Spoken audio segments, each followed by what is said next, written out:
Today, we are unveiling a deep topic, 11 signs that you experienced emotional neglect. But here is the twist. We're not just going to talk about these signs, we are going to go deep into the psychology of your deeply ingrained habits to help you take control, if you resonate with this video, so that you can heal those deep invisible wounds. And yes, I have walked this path too, so you are in good company. Let's dive in, shall we? Okay, first things first. What is childhood emotional neglect?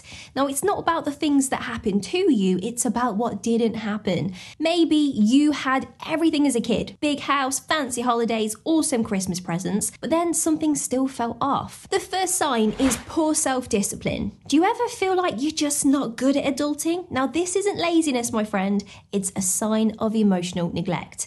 If you have missed out on learning how to regulate your emotions and manage yourself and create daily routines, you will struggle in maintaining healthy habits. You will struggle to chase your dreams. You may struggle to get work done on time, forget everything, unable to keep your home organised, feed the fish, go to work, come home, wash the dishes, repeat. That's hard. Simply, you just never learned how to motivate yourself when you felt a little bit like, don't want to do this today. Now, there's nothing wrong with you. You just didn't learn these skills. And as I want to spoil you, check out this video. There is a 3-part series, spills all of my planning hacks, how to focus and avoid burnout. It's toxic positivity free, hustle bro culture free, and it's what I wish I knew when I was developing my skill set for business. Second sign, emotional dysregulation. Let's talk about emotions. Are you often unsure what you're actually feeling? Now, big feelings like anger, very clear, but those subtler ones, they're harder to describe. Maybe you're the type of person that gets snappy over little things, you shut down when you're being criticised, even constructively. You might describe yourself as, I'm not really an emotional person, but then sometimes big emotions can no longer be held down and they erupt everywhere. Imagine it like this. Your parents or caregivers had the emotional age of a child, throwing tantrums, crying, not getting their own way, emotional manipulation, sulking, yada yada, and then they teach you the same skills. So you won't know how to sit with those uncomfortable feelings, how to soothe yourself when you're upset, and your emotions may be all or nothing. I once overheard a child who was talking to their parent and they said, "Please stop talking to me like that. You're being unkind. I've not done anything wrong." To which the parent replied, "Well, if I can't take it out on you, then who can I take it out on?" Yeah. Maybe you have heard the ever most popular phrases in your household, "You are just like your father," or "Stop crying, are you a girl?" or "Stop crying before I give you something to cry about." So sad. Next up, low self-esteem. If you often feel like you're not good enough, it's a classic sign of emotional neglect. This deep-seated belief will hold you back from seizing pretty much everything. Why start when you know you're going to fail, right? Recognizing this is your first step towards healing. Perfectionism and strong self-criticism. You may find yourself striving for perfection, not out of passion, but for fear of criticism or failure. It's a defense mechanism, a shield against emotional pain. We hold ourselves so highly because deep down, we really do want good things, we want to succeed, and if we find something that we enjoy or we are good at, we want to be the absolute best because that makes us feel appreciated. It's escapism. It's an unconscious attempt to avoid dealing with unresolved emotional pain, such as chronic doom scrolling, dissociation, depersonalization, derealization. These are all just a part of the whole handbag of emotionally neglected coping mechanisms. Unable to trust others. If you are projecting past neglect onto your current relationships, it's time for a heart-to-heart. Maybe you expect new people to be just as crappy as our caregivers, so you expect them to disappoint you and betray you. This lack of trust happens in relationships, friendships, and even the workplace.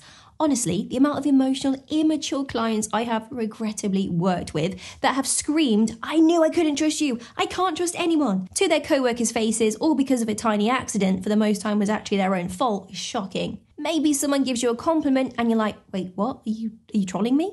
Unhealthy relationships everywhere. You can expect a series of unhealthy relationships. You will feel undervalued, you will lack that voice to speak up and tell people what you need. Good old Freud and his "we date people like our parents" theory is actually kind of true. Did you have an emotionally avoidant father and then you find out that all of your boyfriends are emotionally numb just like him? Was your mother emotionally manipulative and had big emotional responses to small situations and you just so happen to like your girlfriends to be a little bit sassy and fiery? Well, there you go. Maybe you are the codependent in the relationship or the dismissive avoidant dating the codependent one. Every relationship, romantic or not, will follow the same outline. Your inability to speak up when something is wrong because no one taught you boundaries and self-respect. Holding in your feelings and then they explode and the other person is like, why did you hold that in for so long? That was unnecessary. And of course, we date people that are on the same level as us emotionally. So the other person isn't showing you a deep connection as well. The relationship can remain on a very surface level. Fear of asking for help. Thinking that you need to handle everything alone is not good. It could be from the housework to work projects. Many of us grew up believing it's weak to ask for help. Maybe an adult told us that we were weak for struggling. Let me tell you, it's the exact opposite. Opening up and seeking support is a strength, and I'm going to show you how to embrace it. But first, where does this fear of asking for help come from? Well, you were never made to feel good enough. Your needs were too much. You weren't important over your other siblings. You spoke too much. You were too excitable, when really you were just a child who was not allowed to fully experience childhood. Now, we learn the world through our caregivers' responses. If we think that asking for help on our homework would cause an argument or an exhausted sigh, or even getting some bad help at our homework, we learn to just shut it down and then take the path of extreme self-independence. People-pleasing tendencies, always saying yes even when you're screaming no on the inside. You might have learned growing up that prioritizing others' needs was the only way to receive affection or attention. Maybe your parent was depressed, they were single, mentally unstable, drunk or high a lot. Maybe you had to look after them or a sibling. Therefore, you just assume this is what you must do in all of your relationships. Naturally, you become the mother hen in the friend group, adopting an automatic caregiver role in your relationships. Now, I'm not saying being helpful isn't great, it's a lovely thing, but an excessive people pleaser frequently burns out. They have no sense of self and they're always remaining in that fawn mode. Now, we fawn to make other people like us. So if emotional neglect gave us a low self-esteem, it makes sense, right? That we become the over-helpful friend because helping others appeases them. Now, here's a strange personal story.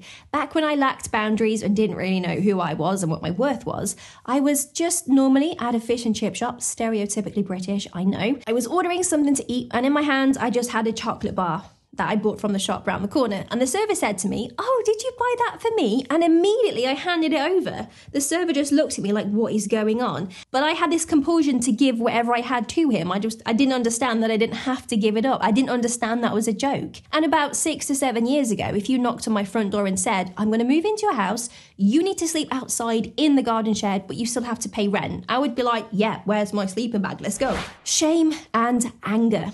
We've touched on emotions a little bit, but these two bad boys, they deserve recognition on their own. Childhood emotional neglect can lead us to internalizing blame. We often feel responsible for things that are out of our control. So we create unrealistic expectations of ourselves and in relationships because maybe we think, hey, I missed out on so much as a child. I deserve to be treated like a princess. Therefore, we won't accept anything less than perfect from anyone. We set uber high expectations that people can't meet. Now, anger is a secondary emotion. It comes around when our first emotion, mostly sadness, was ignored, so our body is demanding to be heard, which explains why you might feel angry all the time or irritable. And shame is a response to feeling that we aren't good enough for our tribe, aka our family or our friend group, and we risk being kicked out due to our behaviour. So if you lack self-esteem, you will always feel shame at the same time. Loneliness and emptiness, even in the presence of others. Naturally, your default behaviour is to wait to be invited to plans. You expect people to ignore you and to forget about you. Now, many adults who experienced emotional neglect describe a persistent feeling of emptiness, like an internal void that's just crazy hard to fill. Now, this isn't occasional loneliness, it's a constant feeling. You may want emotional fulfillment, but you end up repeating the cycle of choosing emotionally immature partners and friends because that feels comfortable.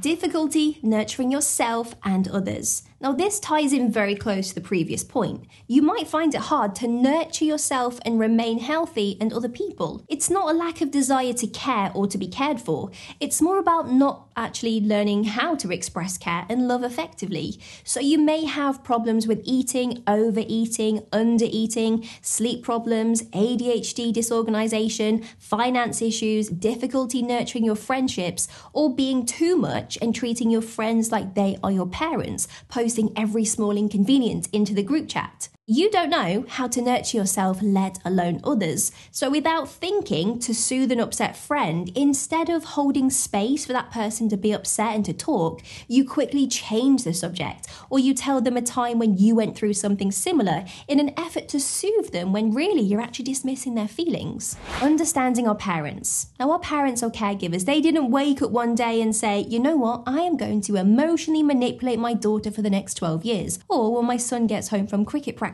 I'm just going to emotionally manipulate him and tell him how awful he is. They don't do that on purpose. It's simply them modeling parental behavior that they experienced, or they're dealing with something, a lot of stress, abuse, poverty, mental health problems. And if you ever confront your parents, I once did, it's not advice, doesn't really give you the outcome you hope, they are not able to recognize their behavior. They don't see that they have been neglectful because they haven't got that self-awareness. They've not gone to therapy. They're not able to admit to themselves that they were anything less than ideal. This isn't to say that you should forget what happened in your childhood. It just means that you should allow yourself to feel that anger and grieve the fact that you missed out on a childhood through their actions. Because indirectly, their choices and their behaviours meant that you had to reparent yourself and do more work than the average person. And there you have it, my friend, 11 signs of emotional neglect. Not an easy thing to admit, but I promise, recognition is the first step to healing. Believe me, I've been there. I never thought I would feel normal, dare I say that, but here I am.